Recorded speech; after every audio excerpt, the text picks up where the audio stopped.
ओम नमो भगवते वासुदेवाय नमः। श्री कृष्ण गोविंद हरे मुरारी, हे नाथ नारायण वासुदेवा। आप सभी कमेंट में ओम नमो भगवते वासुदेवाय नमः अवश्य लिखिएगा। मैं हूँ ज्योति और आपका अपने चैनल शुभ कथा में स्वागत है। आइए आज के वीडियो में हम पीपल पतवारी की व्रत कथा का श्रवण करेंगे। पीपल पतवारी की यह कथा बैसाख मास में प्रतिदिन नियम पूर्वक सुननी चाहिए। कहते हैं कि पीपल पतवारी की यह कथा सुनने से हमारी सभी मनोकामना पूर्ण होती है और बैसाख मास में बैसाख स्नान के पुण्य के बराबर ही फल प्राप्त होता है। आइए अब कथा का श्रवण करते हैं। एक बुढ़िया थी। उसने अपने बहू से कहा, तू दूध दही बेच के आ जा। वह बेचने गई तो रास्ते में औरतें पीपल पतवारी सींच रही थी। उनको सींचता देखकर बहू ने पूछा, तुम यह क्या कर रही हो? औरतें बोली कि हम पीपल पतवारी सींच रही हैं, इससे अन्न और धन होता है। 12 वर्षों का बिछड़ा हुआ पति भी मिल जाता है। बहू बोली, ऐसी बात है तो तुम पानी से सींचती हो तो मैं दूध से सींचूंगी। गुजरी बहू रोजाना दूध दही बेचने नहीं जाती।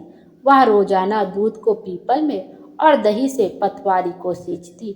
सास दूध दही का दाम मांगती तो कह देती, महीना पूरा होने पर लाकर दूंगी। बैसाख का महीना पूरा हो गया। पूर्णिमा के दिन बहू पीपल पतवारी के पास जाकर बैठ गई। पतवारी ने पूछा, तुम मेरे पास क्यों बैठ गई? बहू बोली कि सासू आज दूध दही का दाम मांगेंगी। पीपल पतवारी बोली कि मेरे पास क्या दाम रखा है, ये भरा डींडा पान पतूरा इसको ले जा।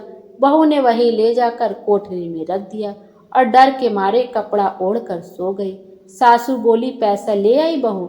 बहू बोली, हाँ कोठरी में रखे हैं। सासू ने कोठरी खोल के देखी तो देखा हीरा मोती जगमगा रहे। सासू बोली, बहू इतना धन कहाँ से लाई? बहू ने आकर देखा तो सच में ही धन भरा हुआ है। बहू ने सास को सारी बात बता दी। सास ने कहा, अब अगले बैसाख मैं भी पतवारी सींचूंगी।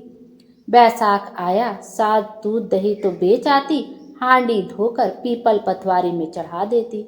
आकर बहू से कहती, मेरे से दाम मांग। वह कहती, सासू जी कोई बहू भी दाम मांगती है? मगर सासू कहती, तू मांग।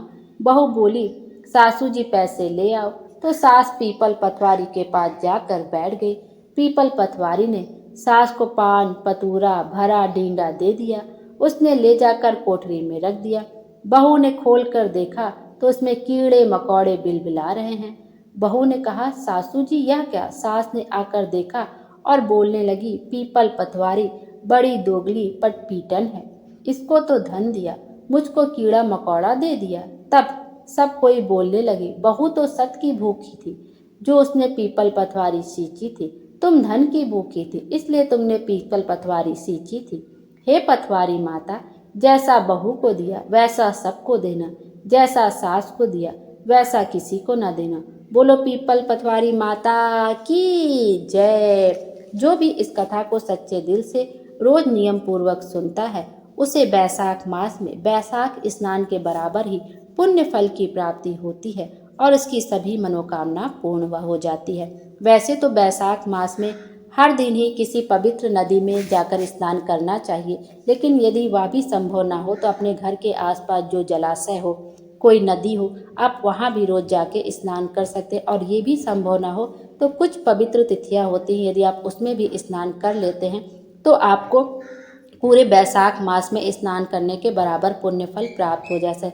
जैसे पूर्णिमा तिथि, एकादशी तिथि, अक्षय तृतीया तिथि, इन सब तिथियों में यदि आप एक दिन भी स्नान कर लेते हैं बैसाख मास में तो आपको पूरे बैसाख मास में पुण्य के बराबर फल प्राप्त हो जाता है। और यह भी संभव ना हो तो आप अपने घर के जो नहाने का पानी होता है उसमें किसी पवित्र नदी का जल डालकर भी स्नान कर सकते हैं। वह भी उसी नदी में स्नान के बराबर ही पुण्य फल की प्राप्ति होती है। और साथ ही साथ बैसाख मास में बैसाख स्नान की कहानियों का श्रवण अवश्य करना चाहिए। विष्णु भगवान हम सब की मनोकामना पूरी करें और हमारे जीवन को खुशियों से भर दे। Thank you.